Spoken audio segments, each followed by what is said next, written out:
amigas, amigos, muchas gracias por venir.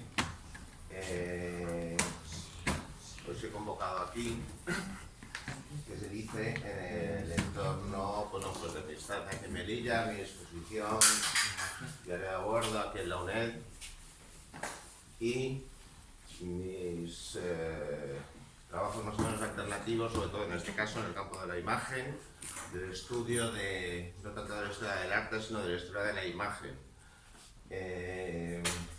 Tema pues tan actual como que vivimos en la sociedad de la imagen por un lado, pero vivimos una tradición donde hace 3000 años su segundo mandamiento prohibió hacer imágenes.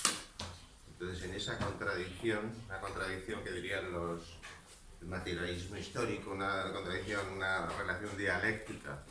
La imagen está prohibida, pero se consiente, pero no, en qué manera, y terminamos la sociedad de la imagen. Nos parece una, digo yo en el libro de Velázquez, que es un poco una maldición bíblica. En un mundo donde se prohíben las imágenes, en ese mismo mundo hemos acabado en la misma sociedad judeo-cristiana, entendernos, hemos acabado en el mundo de la imagen. Si Moisés levantara la cabeza, sería muy curioso. Total, que en todos esos estudios, digamos que yo pongo bastante en duda o cuento la historia de otra manera, de cómo se ha contado oficialmente, sobre todo a partir, o mejor dicho, como digamos que en nuestra tradición parece que hay una ruptura, o un antes y un después muy claro en el Renacimiento con la perspectiva, ¿no?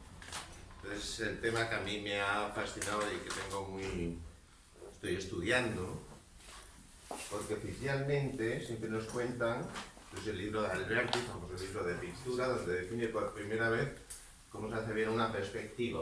Hacer bien una perspectiva significa, vamos a muy serio, porque significa que nosotros vemos de una manera que las cosas no son como las vemos.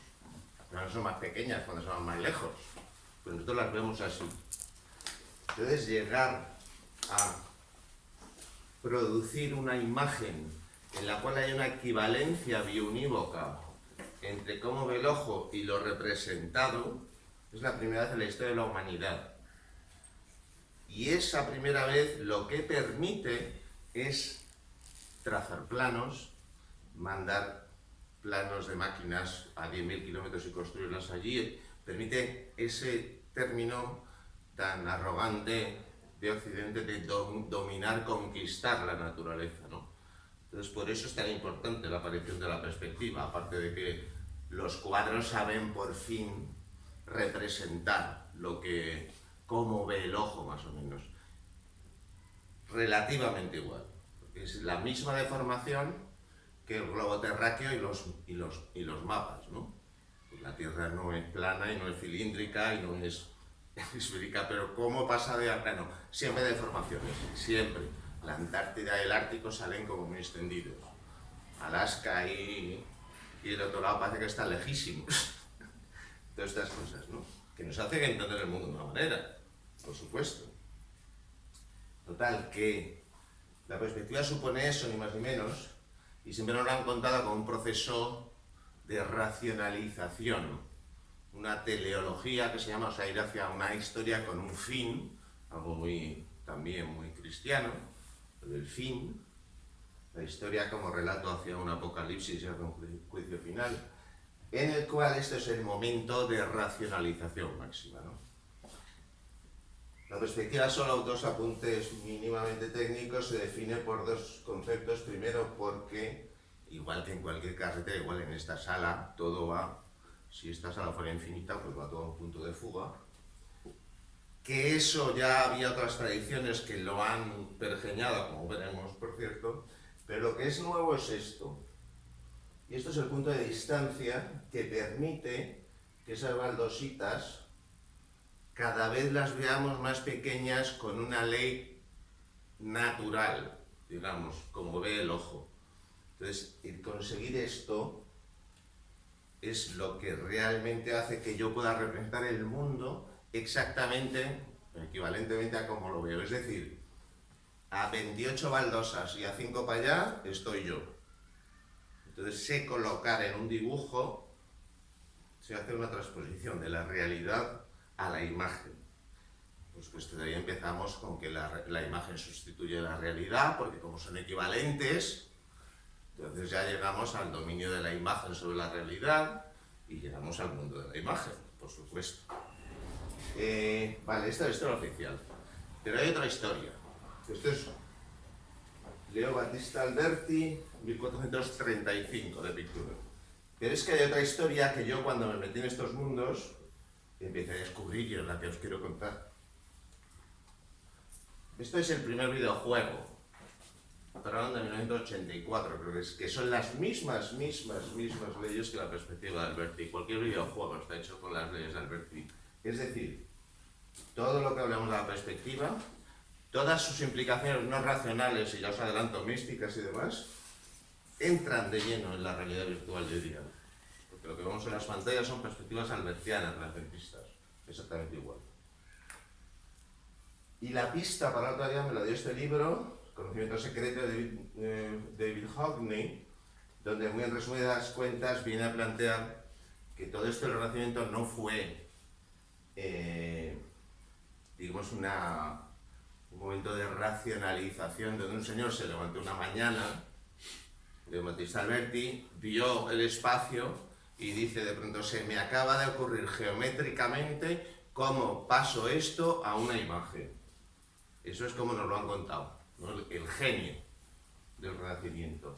Bueno, pues hay otra historia basada en el uso de la óptica, que viene a decir Hockney que cuando los pintores pasan de pintar así a pintar así, mismos años, no es porque de pronto se les iluminara la razón, sino porque utilizaron óptica, es decir, imágenes de cámaras oscuras de lentes y espejos que se proyectan en la pared exactamente igual como una fotografía analógica, que es que en una cámara oscura pequeñita se proyecta la imagen del exterior y hay un papel que lo fija. Hasta el siglo XIX, Daguerre no se inventa el papel que lo fija, pero la imagen ya existe.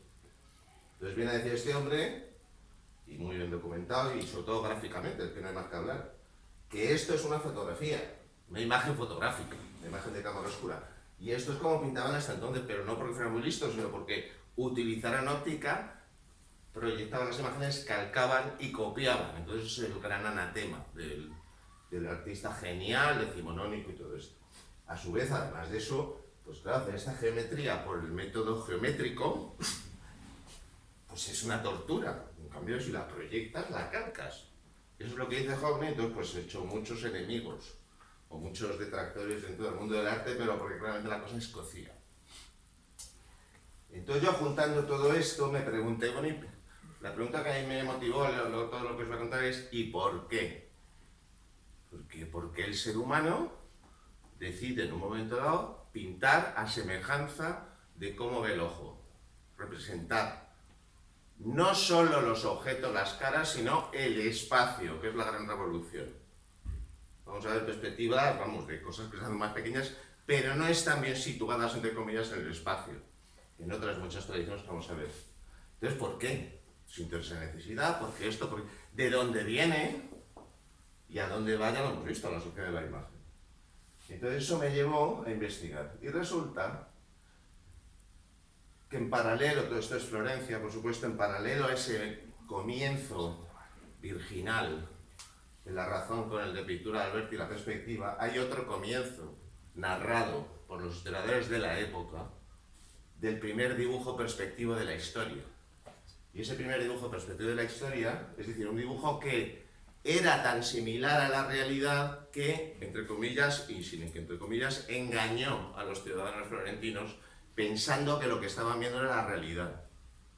Y lo que estaban viendo era un cuadro en unas condiciones que ahora cuento, que cuando Brunelleschi, que es el autor de este cuadro, lo quitó, la gente vio el batisterio y entonces dijo, anda, es tan bueno y tan exacto que se ve todos los edificios en su sitio, ¿no? Por primera vez en la historia de la humanidad. Pero es que para colmo, y ahí enlazamos ya con la óptica otra vez, bueno, este experimento, este cuadro está narrado por Antonio Manetti, el biógrafo de Brunelleschi, fue hecho desde la entrada de la catedral mirando al baptisterio. Esto es más o menos, no se conserva ese dibujo, más o menos el dibujo. Pero es que lo gracioso, y ahí empiezas ya, yo aquí muchas veces digo, uy, esto huele a que aquí hay un tema interesante. Lo gracioso es cómo describe Manetti que Brunelleschi mostró este cuadro. Y lo que mostró que debió ser un cuadro de este tipo es que le hacía mirar al florentino por un agujerito por el reverso de un cuadro pintado. Y enfrente tenía un espejo que rebotaba el cuadro en el anverso, que es el que había pintado Brunelleschi. Y cuando Brunelleschi quitaba este espejo, la gente que creía que por ese agujerito estaba viendo el baptisterio, se da cuenta que estaba viendo una representación del baptisterio, pero que le había engañado el ojo. Y al quitar el espejo, esto descrito en textos, al quitar el espejo la gente dice, anda. Bueno, pues el primer cuadro de la historia tiene ese otra génesis. Brunelleschi 10 años anterior al de Pittura de Alberti. El de Pittura de Alberti está dedicado a Brunelleschi. Es decir, obviamente, Brunelleschi es el gran maestro de toda esta nueva generación más joven, perspectiva de Alberti, Donatello y todos estos. El gran maestro. Total, que aquí digo, como que un espejo. Para la primera representación geométrica racional perfecta, pero claro, eso tiene muchas implicaciones que solo os digo una.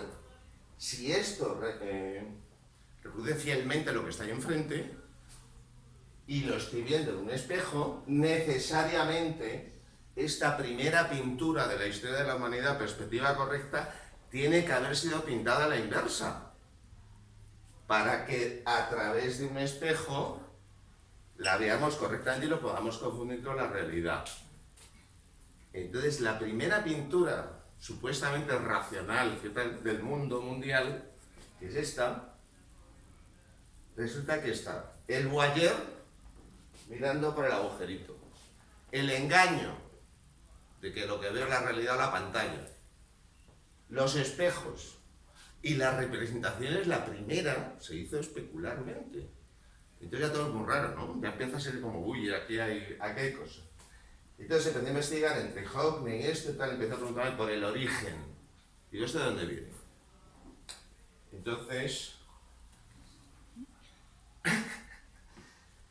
Entonces salió que el origen y esto es historia del arte habitual, vamos, convencional, digamos, pues está en Giotto, que hizo la iglesia de San Francisco de Asís, 100 y pico años antes que esto, pero sobre todo está en la orden franciscana, que es la que encargó a Giotto las pinturas de San Francisco de Asís, y a partir de ahí, como dice Vasari en las biografías de los grandes artistas del Renacimiento, y primi lumi, las primeras luces, después del horror de la Edad Media, volvíamos a... Entonces fue Giotto el que recuperó el legado clásico por un lado, pero recuperó otras muchas cosas de las que quiero hablar.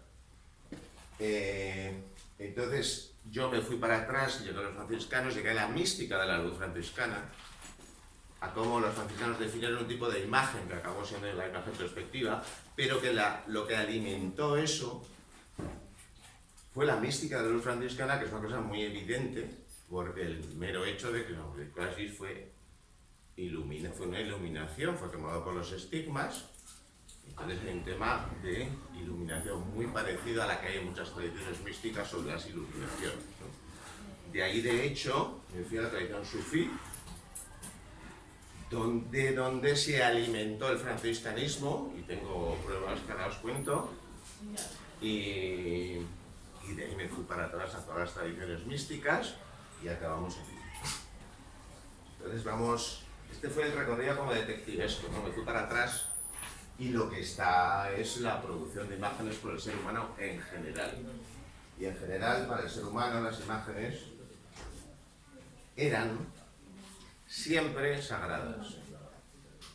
Siempre eran formas de comunicar lo inmanente, lo que vemos, tocamos, comprendemos, con lo trascendente, lo que está más allá, lo que... Entonces esto pues se especula, no se sabe mucho, la verdad. Sí. Se especula que es que al matar al bisonte se le robaba el alma y era una forma de devolverse. Y estos, ¿no? Ritos religiosos, mágicos, místicos, lo que queramos. Y eso se transmite a las primeras civilizaciones, a Egipto, donde se convive, empiezan a aparecer las formas humanas, antropomórficas, animales mezcladas, y típico de estas primeras civilizaciones, donde la pintura no refleja que qué bonito es este valle y lo pinto. Refleja, la pintura vuelve a ser un método de comunicación con lo sagrado, con los dioses. Entonces, todas las pinturas, cuando sale un señor cosechando en una tumba, es porque lo que está cosechando es el trigo para el muerto en su viaje. Luego le pesan el alma, el libro de los muertos. La primera vez que digamos, hay un más allá, donde además se te premia o castiga según te has portado en el más allá. Vale, pues esto es el mundo visto, la imagen vista como sagrada, como instrumento de sacralidad. Por supuesto, la escritura jeroglífica, todo lo hacían los mismos, los artesanos, los escribas, todos estaban en un estatus espiritual, vital, estaban unidos a los templos superior, ¿no? Era el que podía interpretar, era el que podía escribir y comunicarse con los dioses, tanto escritura jeroglífica como dibujos. Y de pronto llega este señor, y este señor se llama Akenatón. Amenofis IV, 1250-1235 a.C. Y este hombre pues hace la gran herejía, la gran heterodoxia, que es que prohíbe todos los panteones y decide que el sol Atón, de su forma física que vemos aquí, es el único dios. Entonces no se dedica a destruir otras civilizaciones, les deja, pero les crea su ciudad, de la Marna, bueno, Aketatón, donde construye un panteón y donde hay una forma nueva de representar, donde han desaparecido todos los dioses. Y lo que hace es aparecer un realismo, donde lo que se hace es imitar las cosas que están en la Tierra, incluso los acontecimientos terrestres. Acompañado de ese realismo está su mujer, Nefertiti, la del busto de Berlín. Estos son del taller de Aketatón, de la ciudad, que creó Akenatón, el taller del escultor real aparecido, y han aparecido muchas piezas, entonces, pues de este realismo. Entonces no son imágenes abstractas, más o menos mágicas, sagradas, sino que es realismo por primera vez en la historia también. Y lo que se representa son escenas naturales, de pájaros, con un realismo realmente fascinante. Y no solo eso, sino que es el sol, los rayos, Akenatón, Nefertiti y los niños. 6 niñas tuvieron. Y aquí sale otra vez Nefertiti con la niña. Entonces, realismo, costumbrismo, una cosa absolutamente marciana para la historia de la humanidad. Vale, no solo eso, esto por ejemplo, tú llegas a una tumba allí, hombre, no está físicamente, aún quiero ir, pero ya no hay dioses dentro de las tumbas. O sea, representaciones de dioses ni del viaje, ni del peso del alma, no hay nada. Es el de la tumba que está recibiendo dádivas de Akenatón y su familia. La foto del señor ministro dándole, pues eso es lo que sale en la tumba, son todos, y aquí los escribas, los músicos, ha desaparecido cualquier referencia a lo trascendente. La imagen no es sagrada porque de alguna manera lo que es sagrado es la naturaleza. Dios está ahí, es el único y es Atón. Entonces lo que nosotros nos baña somos sagrados también. Entonces digamos que la única función que le queda a la representación es representar lo que Atón nos produce, ¿no? Que es la propia naturaleza. Y es su primer realismo. No solo eso, sino que en el muro de Akenatón, del Museo de Luxor, Akenatón, cuando murió, se fue condenado a damnatio memoriae, desapareció de todos los textos escritos, sus edificios se desmantelaron y quedaron como cimientos de otros. Pero precisamente por eso se han salvado, porque al sacar los cimientos han salido los bloques que si no le ha pillado aquí, pues están muy bien conservados.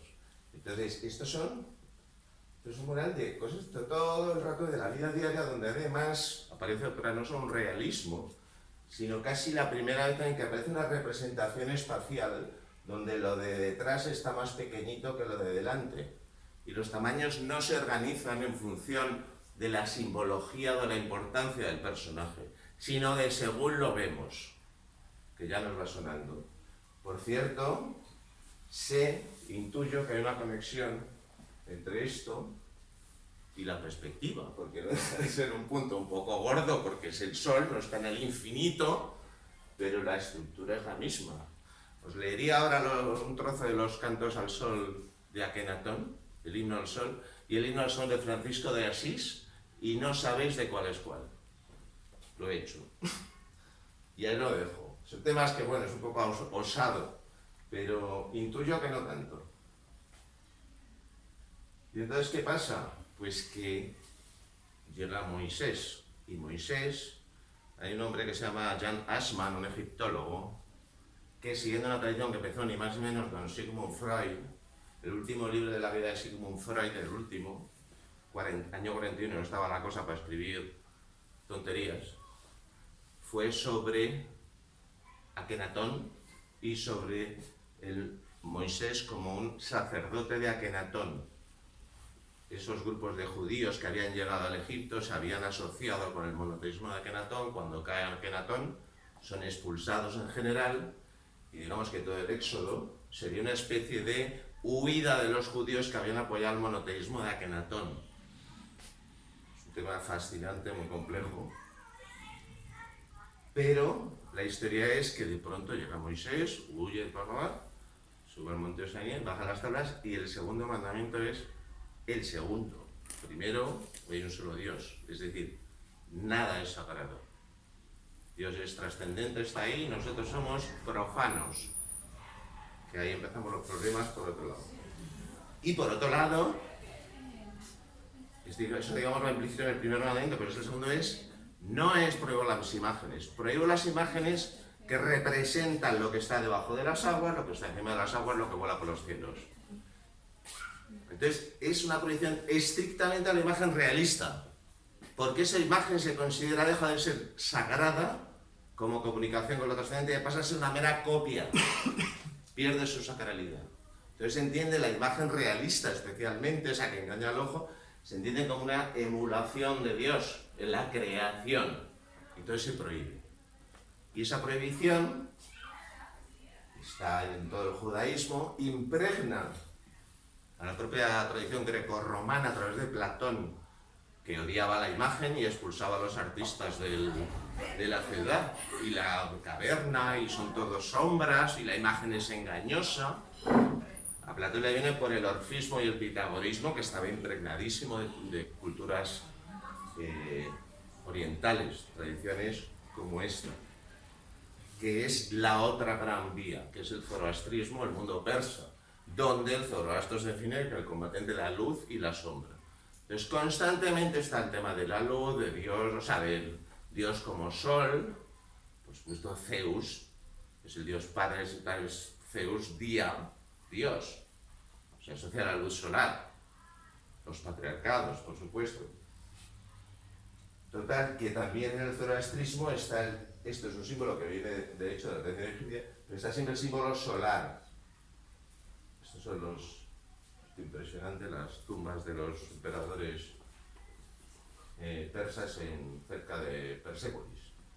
Entonces, bueno, pues estos grandes murales siempre hay referencias al dios solar o al sol. Esa tradición también vía el mundo iranio se fragua en Mitra, el dios solar, que llega a ser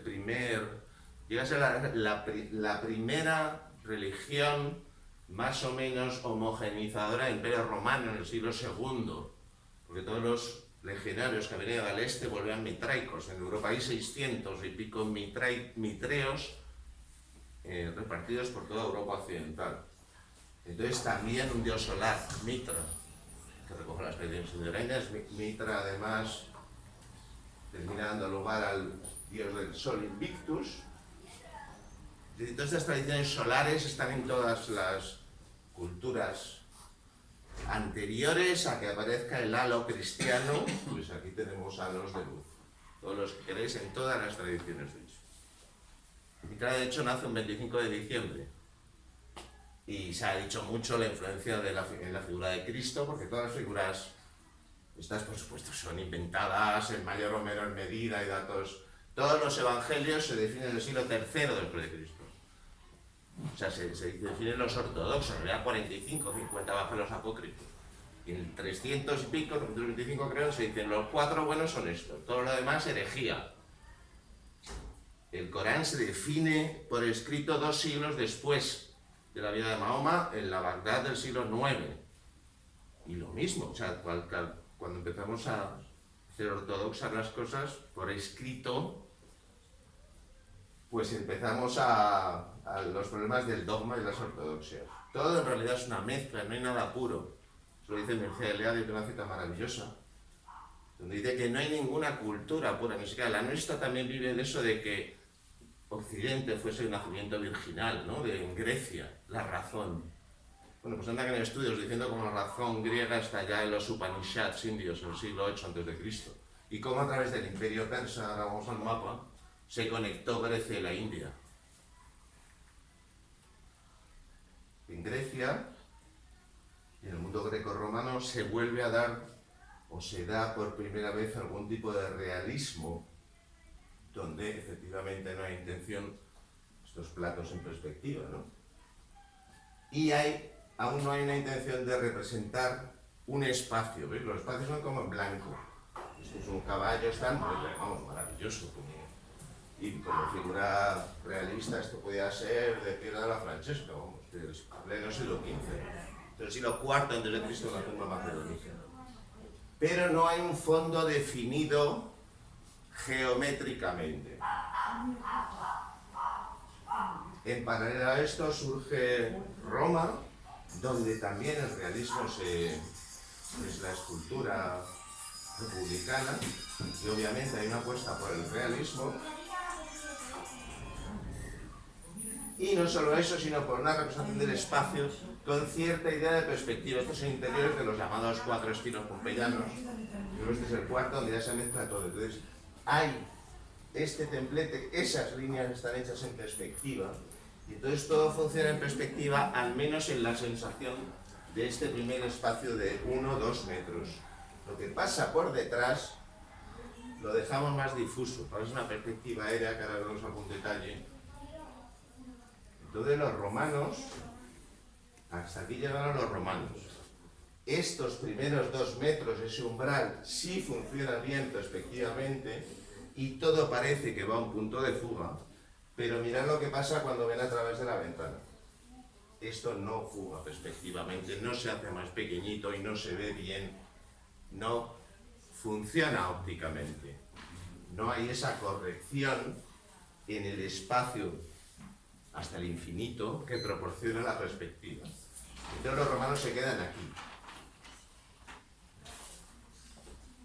Quedan aquí, hacen estas maravillas donde saben ya todo sobre la perspectiva aérea, 1800 años antes de que apareciera Velázquez. Estos son los jardines de Villa Giulia o algo de esto, está por internet. Y son los genios de la perspectiva aérea, pero sus perspectivas siempre se apoyan en la perspectiva aérea, es decir, que perdemos nitidez, las cosas se van perdiendo en el tal. Pero no hay una corrección geométrica. Cuando aparece una perspectiva geométrica, no disminuyen igual que las baldositas. Nunca. Y lo he buscado, Otro tema fascinante es que no hay ningún cuadro en la historia de la humanidad con las baldosas pintadas hasta el siglo XIV en Florencia. No existe, y de pronto todos los cuadros tienen baldosas. Luego lo veremos. Los romanos ya no hacía falta decir nada del realismo, ¿no? En fin, llegaron hasta ese punto. Cuando se dice que los renacentistas, digamos, superaron a los clásicos, ese es el punto donde superaron, y luego retomaremos con Giotto, que es, Giotto coge el mundo romano, cambia de lo griego, de lo bizantino, de toda esta tradición más bizantina, y recupera esa cosa romana, pero no llegan aún a tener una idea de la perspectiva correcta. y eso es lo que empieza en Giotto y acaba en Brunelleschi. Esas son 3 vías, voy a pasar muy rápido por estas cosas, pero hay que nombrarlas. Tenemos este mapa, toda esta zona central, que era el Imperio Persa, fue el centro del mundo hasta el descubrimiento de América. Porque evidentemente estaba en mitad de la ruta de la seda, conectaba a la India a través de la ruta de la seda con Oriente y Occidente.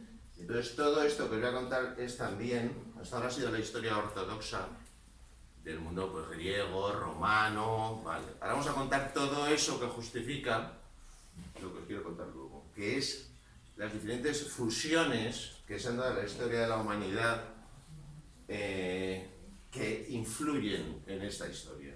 Una de ellas es lo que ocurrió, porque claro, esto era el Imperio Persa, que efectivamente está documentado que una correo de postas tardaba 21 días en cruzar el imperio desde el Valle del Indo hasta su otro extremo. Es decir, que cualquier texto, cualquier cosa, tardaba 20 días en cruzar.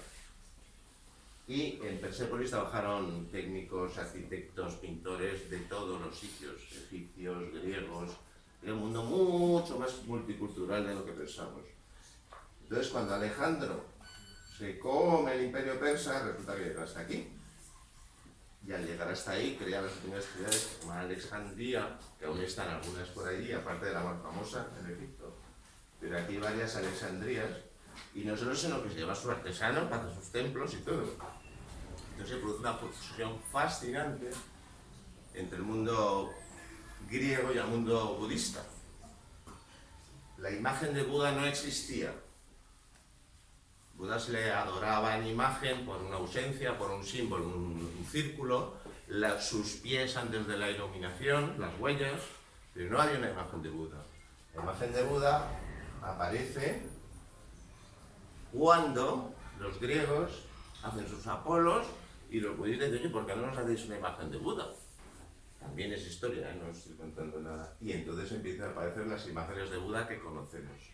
No solo eso, sino que esto es una moneda maravillosa, hablando de fusión de culturas. Podríamos haber sido budistas,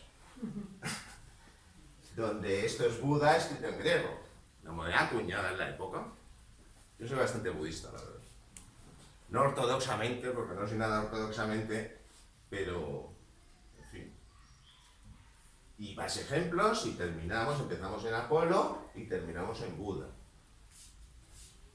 Esto es lo que pasa por este lado del mundo. Vale. Y por el otro lado del mundo, en Alejandría, perdón. Al límite de ese lado del mundo, que está aquí ya entrando en China, el budismo salió de aquí y fue aquí, a Asia Central, y de ahí entró en China. Entonces se extendió por toda la ruta de la seda.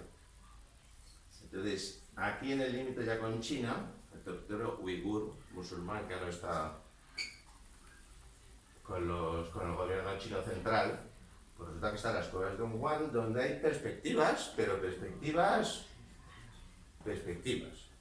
No son correctas, pero siglos 4-13 después de Cristo.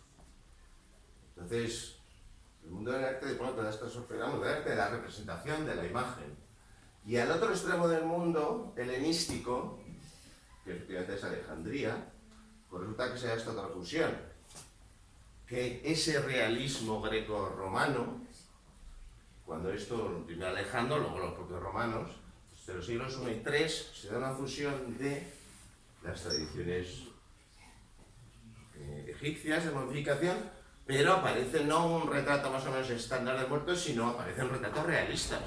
Las realistas que cuando aparecieron en el mercado negro a principios del siglo XX, los primeros, se descubrieron de pronto una necrópolis en Al-Fayum, una zona de Egipto, a 60 kilómetros del Cairo. Entonces, no sabían qué era eso.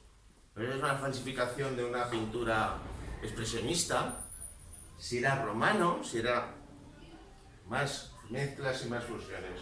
Podría decir que cuando aparece algo nuevo por algún tipo de fusión de varias culturas, siempre el resultado es una especie de fusión alquímica que da lugar a otra cosa nueva, y que enriquece a la cultura anterior. Y esto es constante en todo lo que estamos viendo. Entonces aparecieron así, estos son, pero es que el nivel es este. Y por un lado está el nivel, pues tan alucinantemente realista, aunque dicen que esto es Tintoretto y te lo crees. Un sacerdote de Serapis. Y no solo eso, sino que tenemos todo esto del 1 al 3, sin orden ni concierto, no sabemos quiénes son anónimos los pintores, pero es que tenemos todos estos estilos. Que cualquiera diría que esto es un Paul Klee, y que esto es un Modigliani, y que esto es un Picasso. Entonces, toda esa vuelta a un no realismo de tipo grecorromano se funde en Egipto con los primeros focos de cristianismo. Entonces aparece lo que se llama el arte copto, que es una mezcla de egipcio, arte copto y la religión copta, que es la primera religión cristiana más oficial, cuando aún Roma estaba donde cogen elementos de todos los lados. Pues griego, esto es un cristiano tomando la Eucaristía. Esto es un Picasso. Este es un Picasso porque aparecen Picasso en toda la historia de la humanidad y poco le rezamos a Picasso por hacernos entender toda la historia, el resto de la historia de la humanidad, porque es que es un Picasso y lo entendemos gracias a él. Gracias, don Pablo. Y estos son mezclas ya no de estilos. Este es el símbolo del del alma, una de las formas del alma egipcia. Pero es que en el arte copto se dan estas cruces. Hay una identificación de lo cristiano con lo copto, con lo egipcio, porque el mundo grecorromano no tiene un más allá, según te premian si te has portado bien o mal. Te mueres y punto, al Hades, que es como frío y oscuro, y punto. Entonces, cuando llegan los cristianos a Egipto, dicen, ha venido un nuevo faraón, hijo de Dios, como faraones, que resucitará y os premiará según tal y cual. Entonces es que tenemos el Ankh egipcio y la cruz griega, que estamos en el mundo griego. Y no solo eso, sino que aquí también con el laurel grecorromano, de la laurela de los dioses, de Apolo, Entonces, fusiones fascinantes. Y de todo eso también se rompe esa concepción del espacio.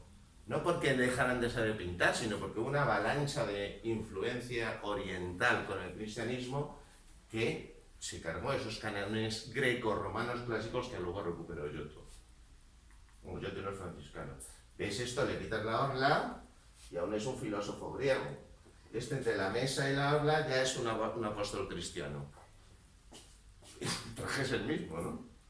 Entonces es el llamado arte bizantino para entendernos, donde se pierde esa noción también de más intentar el espacio que sea más como lo ve el ojo, más realista, se vuelve a una concepción más simbólica del espacio. Aquí tengo, este me fascina, esto es Rávena, siglo V, una última cena en triclinio,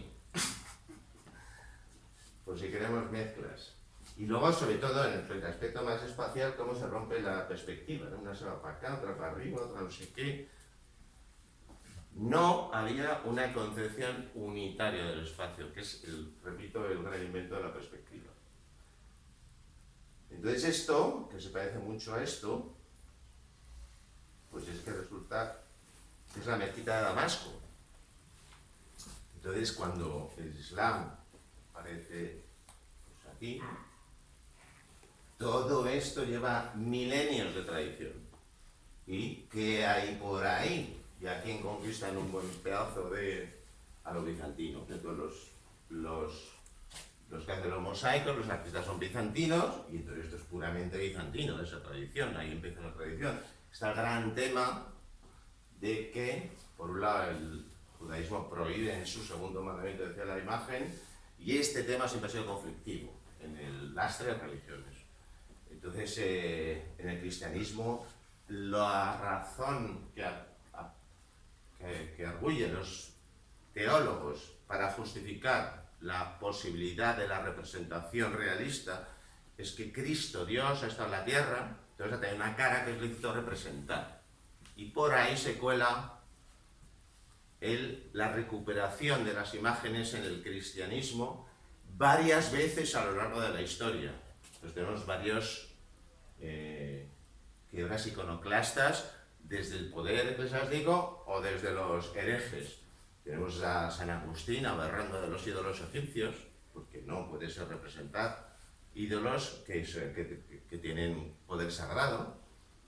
Tenemos la crisis iconoclasta de Bizancio en el siglo VIII, IX, un siglo duro, entre los que prohibían las imágenes y los que estaban a favor de las imágenes, y triunfaron los a favor de las imágenes, en el segundo concilio de Nicea, 800 y pico, y gracias a eso tenemos imágenes, porque si no se hubieran prohibido las imágenes también en el cristianismo. En cualquier caso, la vida es mucho más rica, y con muchas prohibiciones y leyes, pues pasan muchas cosas, ¿no? Entonces, una de las que pasa en el Islam es que eso, por otro lado, llevó al estudio, por un lado, desde la escritura, de la propia escritura como arte, cosa que ha pasado en toda la humanidad, ¿eh? O sea, esto de dividir artes mayores, menores, los códices medievales, por supuesto que son absolutas obras de arte, ¿no? Y por otro lado, el estudio de la geometría.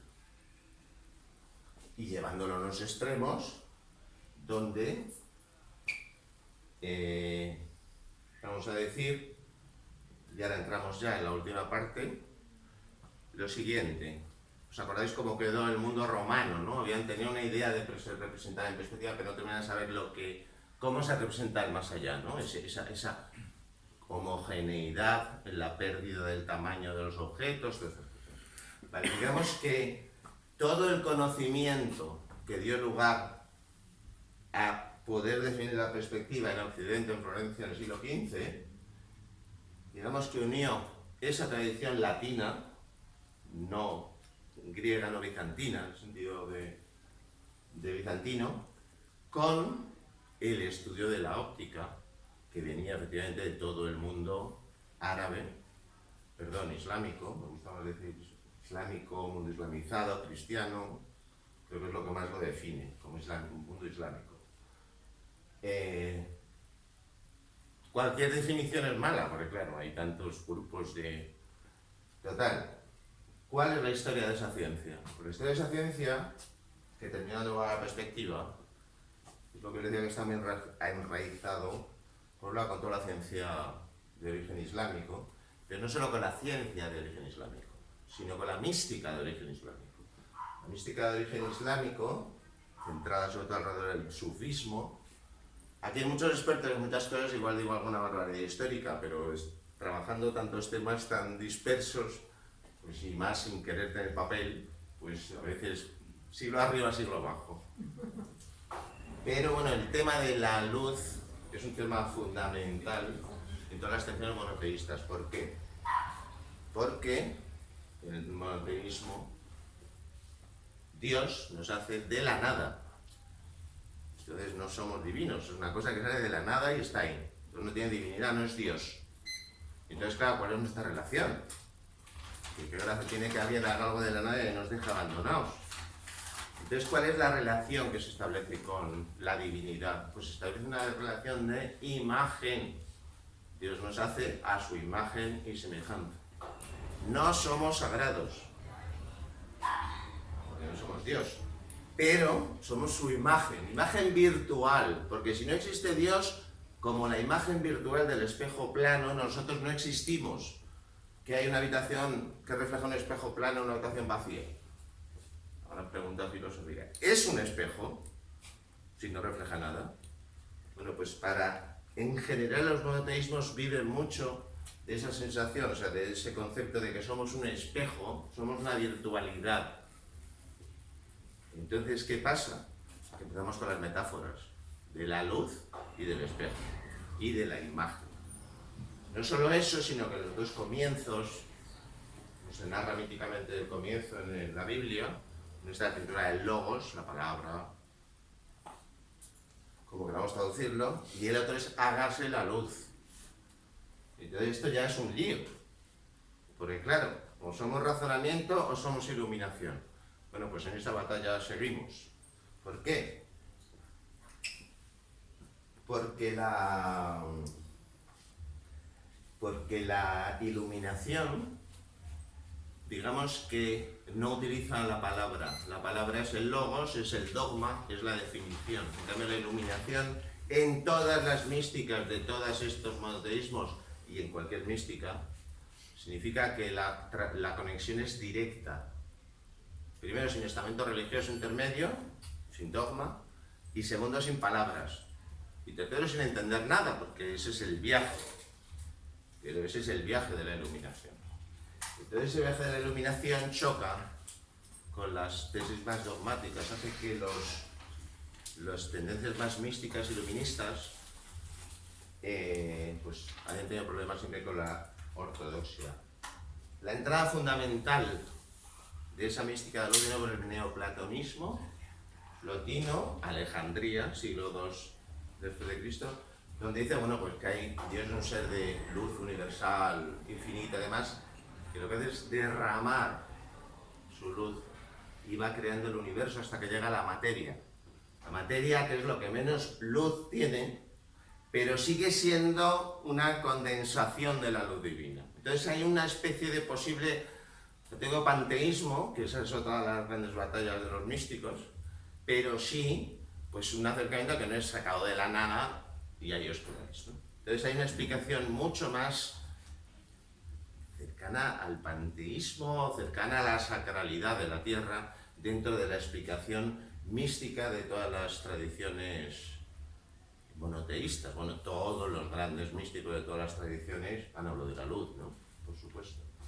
Entonces, ¿qué ocurre? Que esa tradición no es que solo suene parecido el viaje de San Francisco de Asís, su iluminación, que sean estigmas, que sea la luz. Es que todo esto suena mucho a mística sufí. Y entonces me fui a la mística sufí y me fui a los libros que se traducen en Toledo. Y resulta que en Toledo, efectivamente, se traducen muchos libros de ciencia árabe, entre otros uno fundamental, que es Al-Azem, la óptica de Al-Azem, el Cairo del siglo XI. El Cairo es fatimí, es decir, ismailí, y son los ismailíes los que tienen una visión del Islam y del Corán, admiten mucho más, o digamos que admiten tanto una lectura exotérica, literal, como la esotérica. Por ahí se cuela en el Islam el leer el libro de la naturaleza, porque la naturaleza tenemos una lectura esotérica de la naturaleza porque es el libro vivo que Dios nos ha dado, no solo está el Corán. Por ahí se cuela el estudio de la naturaleza, por ahí se cuela la alquimia, la hermética, en el ismailismo. Y todo eso termina centrándose en el Imperio Fatimí, que es de hecho ismailí, o sea, habrá una rama del chiismo, miles de temas laterales. Total, que entre los estudios más estrictamente científicos está el Tratado de Óptica de Al-Azem, que se escribe en el Cairo, donde no hay una sola referencia ni a la mística ni nada, ¿no? Es un libro que pues, queremos estudiar como el ojo, cómo se funcionan las imágenes, y entonces pues procedo. Estudia cámaras oscuras, estudia muchísimas cosas. Vale, entonces ese libro se traduce en Toledo, y con el nombre de Aspectibus o perspectiva. Es la primera vez en la historia de Occidente donde aparece la palabra perspectiva ligada a la forma de ver del ojo. Entonces, ese libro se traduce en Toledo y efectivamente luego hasta que no aparece en la imprenta se hacen muchísimas copias, tiene un éxito casi, bueno, o sea, por toda Europa existen copias. Cuando existe la imprenta ya por fin se imprime y lo tiene por ejemplo don Diego Velázquez en su biblioteca particular. Uno de los autores que hizo un libro de perspectiva, porque hay 3 autores que hicieron un libro de perspectiva, Roger Bacon, Peckham y Vitello. Bueno, pues el Vitello, se llama así, que es la traducción tal del libro de perspectiva de Al-Azem, pues lo tenía en la biblioteca de Velázquez, explico que tiene esa importancia, como el Tratado de Medicina Avicena, que estuvo vigente en Europa hasta el siglo XVII.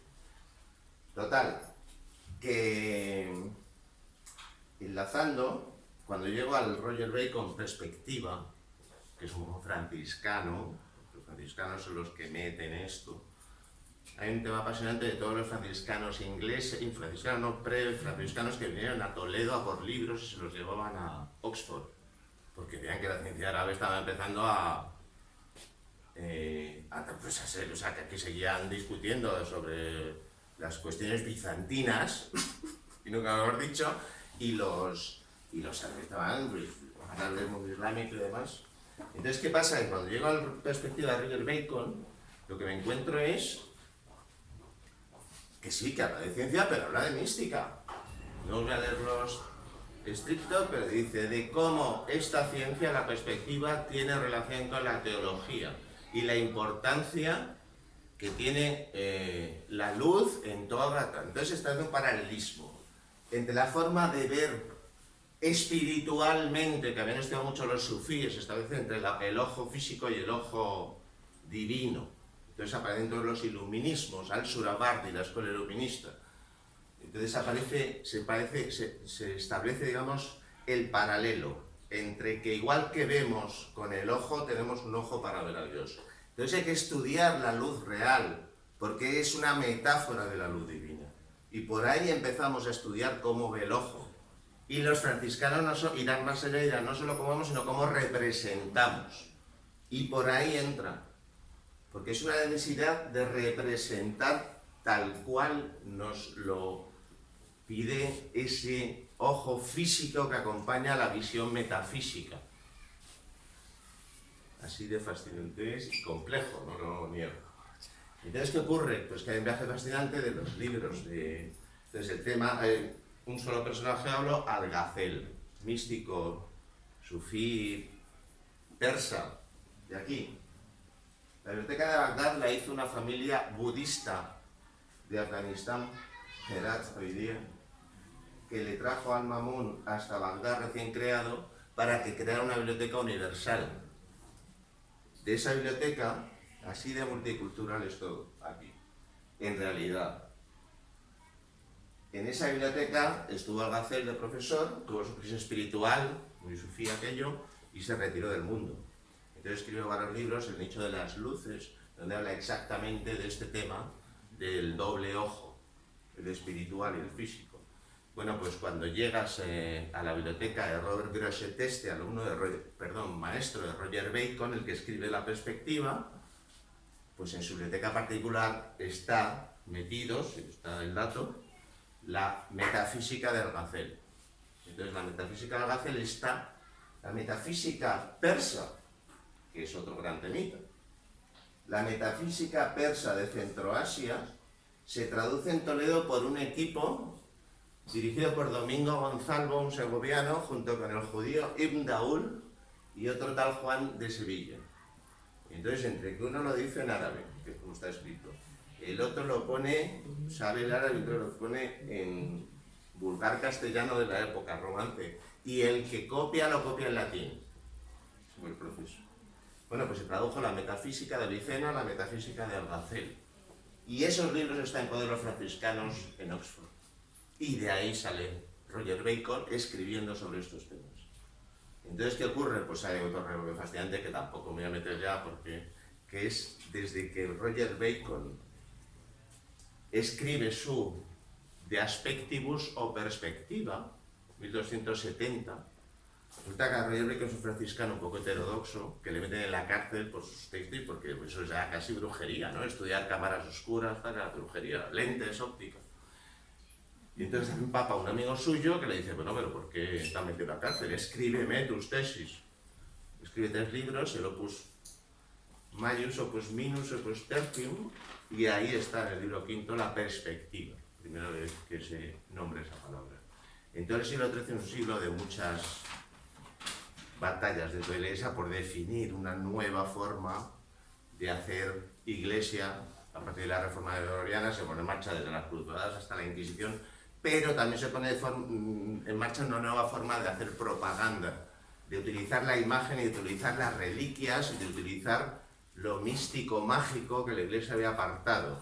Entonces lo vuelve a reintroducir. Un ejemplo de ello es lo del infinito. Aristóteles se les quema los libros en París, en la Universidad de París del siglo XIII, porque Aristóteles niega la posibilidad del infinito. Para el mundo grecorromano no existe el infinito, no podían tener un punto de fuga los romanos, porque no tienen concepto de infinito, es una aberración, igual que los números irracionales, por ejemplo. ¿Qué pasa?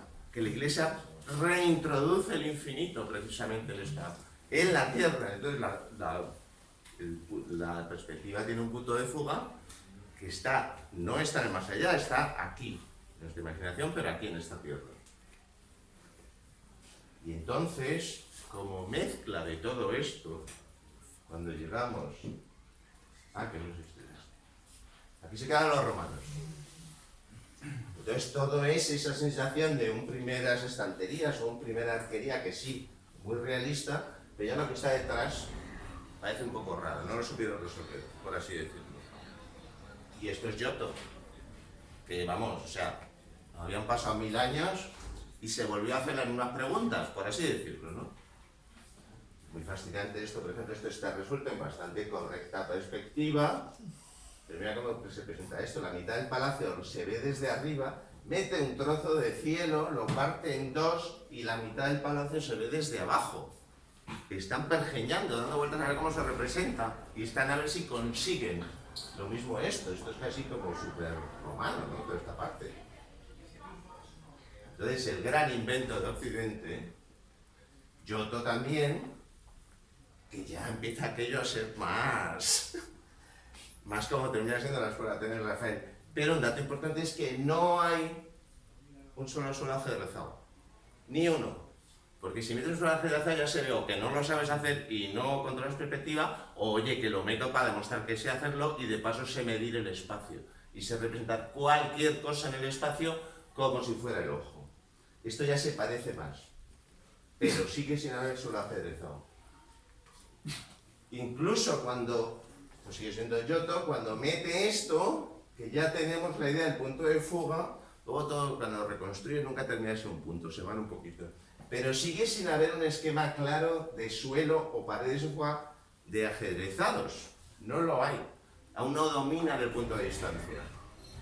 Hasta que a mitad del siglo XIII, estos Ambrogio Lorenzetti, Sienés, de la Escuela de Siena, de pronto todo aparece ajedrezado, pero hasta las mantas. Literal. Porque de pronto... Me hace gracia, que aquí no se ve el puntero, qué fuerte. Das a la pantalla y no se ve el puntero, qué curioso. Qué tema de óptica más interesante. Total, de pronto, y ya habría que estudiarlo y luego estoy en ello, pues aparece, esto ya es un suelo real, equivalente a un suelo real. ¿Lo veis, no? Ya aparece como que sí. Y entonces eso se produce después de Giotto, a lo largo del siglo XIV, y termina efectivamente desembocando en el dibujo de Brunelleschi. Y no solo, sino que se vuelven locos y todo va con suelos de porcelanosa. Pero todo. De hecho, este es un pintor, no me acuerdo su nombre, es un pintor, digamos, secundario, entre comillas, secundario, de segunda mitad del XV, y esto es Fra Angelico. Fra Angelico aún no ha entrado en la tradición esta franciscana, perspectiva, equivalencia mística de la geometría, de la perspectiva con todo lo que hemos hablado. Entonces aquí no hay un suelo ajedrezado. Y mira, es la misma escena, pero ya con suelo ajedrezado. Este hombre ya ha controlado la perspectiva. Entonces, para colmo y por acabar, resulta que si hemos empezado con el espejo de Brunelleschi y que si eso necesariamente se veía en un espejo y que además estaba pintado a la vuelta, ahí hay muchos espejos. Y el espejo es la mística del espejo, de la que hemos estado hablando, que somos reflejos, somos imagen, solo somos espejo, el espejo de Príncipe, la realidad está al otro lado del espejo, debemos representar cómo se ve en el espejo porque es por segunda derivada más real que nuestra realidad, que somos realidad virtual. ¿De qué? De Dios o metafóricamente de lo que está al otro lado del espejo. Llegamos hasta Luis Carlos y al otro lado del espejo, por supuesto. Pero ¿qué ocurre? Que ese es mi as en la manga. Que si yo cojo y hacéis el experimento ahora mismo, porque no tiene ninguna ciencia, vuestro móvil apagado, que es un espejito, y os ponéis aquí y veis esta sala que es muy alargada, la imagen que se ve en el espejo es una imagen perspectiva correcta. Correcta no, es el origen para mí de la imagen perspectiva, el espejo. El espejo está en todas las tradiciones y llega hasta Brunelleschi, y no os agobio, pero llevo Speculum, se va a llamar, y llevo 300 páginas, entonces donde está todo citado y donde hablo de quienes dicen en la época de Brunelleschi que efectivamente a partir de las imágenes de los espejos. ¿Qué pasa? Que para admitir en la historia del arte que Alberti no fue un genio geómetra, sino que partió de muchas tradiciones y cogió de los espejos y cogió de la mística del espejo, está mal visto. Porque el arte es otra cosa, no tiene que ver con los curas. Pero claro, te pones a tirar y lo que está detrás de la perspectiva es una visión mística de la realidad, como todas, pero una visión donde la imagen que se intenta copiar es la que ve el ojo, que es esférica, curva y no se puede nunca poner plano, pero al igual que el mapa mundi, podemos sustituirla con unas reglas, con un plano. Bueno, pues ese cambio lo da gratis, antes de que el ser humano estuviera en la Tierra, bueno, cuando aparece el primer ojo, lo da gratis la naturaleza. Cualquier imagen en un espejo, en un lago, en cualquier superficie reflectante, es una imagen perspectiva. Entonces, venimos de un mundo racional y somos el colmo de la racionalidad, o dentro de la imagen perspectiva hay mucha mística, hay muchas... El concepto de infinito, parece lo normal, ¿no? Vamos por ahí con el móvil y haces una foto, no es objetivo estructural, no es cultural. El aceptar la imagen realista, aparte de que en muchos casos ha sido pecado sacrílego, es un constructo cultural, exclusivamente. Y entonces, con todos esos factores, pues llegamos a este mundo donde desde aún perviven historias religiosas, en el Islam y en el judaísmo desde la prohibición de la primera imagen, pero en el Islam sigue habiendo problemas serios con el tema de la representación de imágenes, y luego dentro de nuestra propia tradición, pues está el tema de que la imagen nos come, y que entonces Internet, ¿visteis lo del videojuego Tron? ¿No? Bueno, pues es que es toda la mística de la luz, de la imagen, todas las connotaciones de cómo consideramos esta realidad, están en la mística de la luz del espejo y están en la perspectiva. Mirad qué organizadito tenía el mundo. Qué pena que nos ha sido organizado, o no tanto. Total, que entran en el siglo XXI, en la sociedad de la imagen. Vemos a través de la pantalla y creemos que vemos la realidad idealizada, que los perspectivos veían al otro lado del espejo, porque era la metáfora de la divinidad. Entonces la imagen perspectiva la imagen del ordenador, la imagen de cualquier pantalla de fotografía, lleva un pedigrí de realidad superior a la propia realidad, porque no deja de ser la imagen del otro lado, la idealización, a Platón o donde queráis. Entonces, de todos estos líos, os quería hablar hoy. Muchas gracias.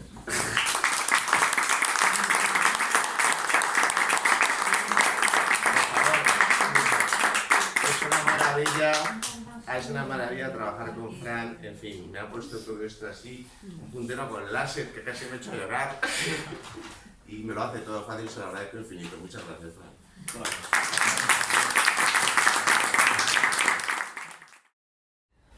Es fascinante, es una amalgama eterna.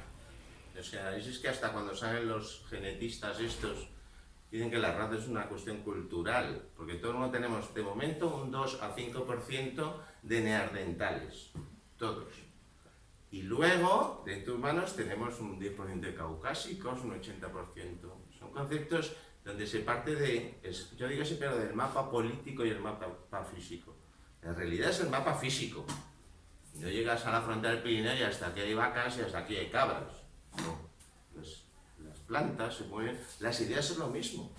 Todas se mueven, se funden. Poner una frontera y decir que hasta aquí somos católicos y creemos que Dios es uno y trino y a partir de aquí no, supuesto una reivindicación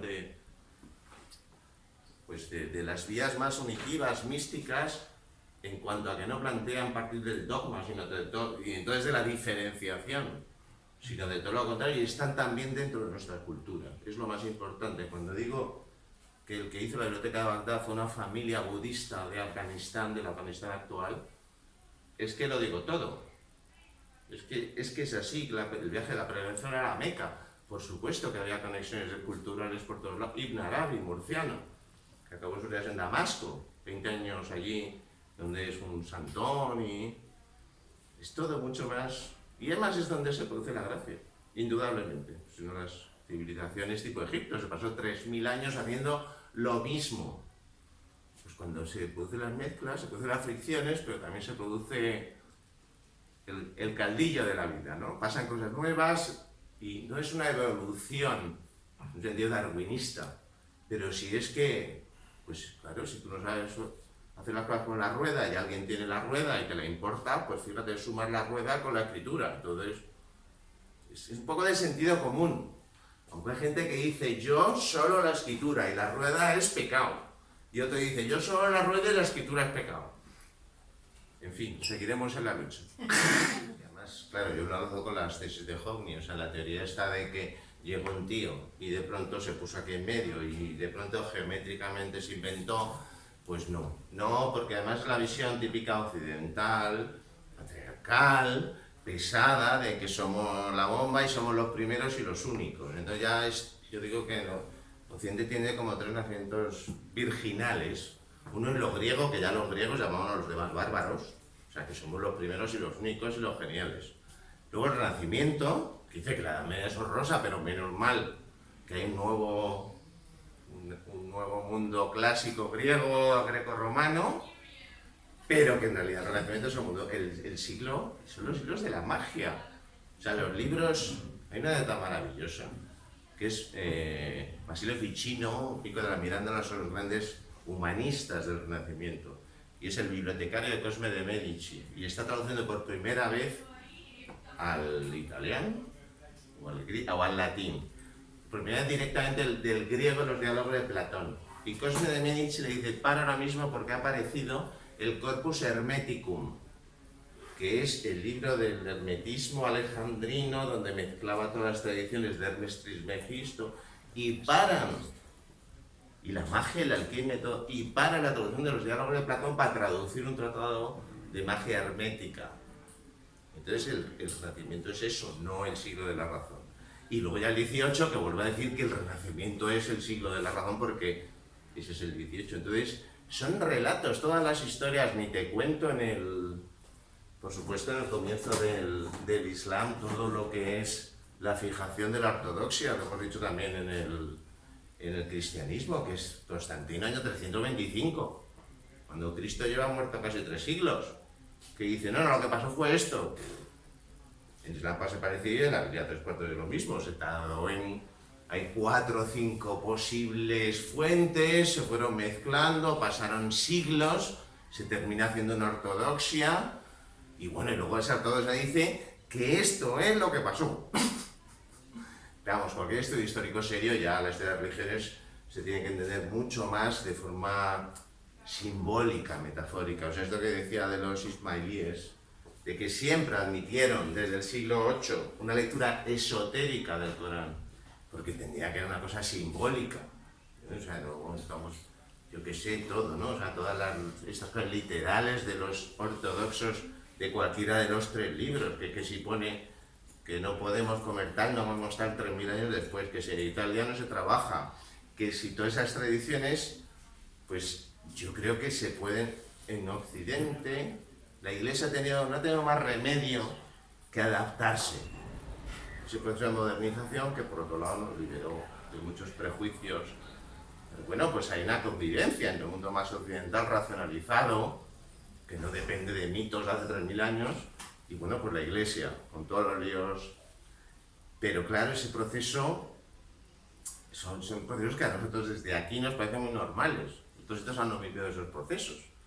Entonces aún siguen dando más valor a lo mítico de lo que ya le damos nosotros. que por otro lado el capitalismo es una mítica y la realidad virtual es otra mítica y otra mística y lo que queramos, ¿no? O sea, no nos queramos libres y ya racionales y perfectos porque ya vemos todo como es, Pero fíjate, como la perspectiva nos invita a hacer creer, como las noticias de la televisión, de la pantalla nos invita a hacer que lo que ha pasado en la realidad es esto. Ese poder de la imagen es contra el que estaba Moisés. Y ahí lo dejo y no digo tonterías, porque la imagen tomada como algo sagrado te sustituye al mundo. Claro que te lo sustituye. Como hoy día la pantalla ordenada está sustituyendo la realidad.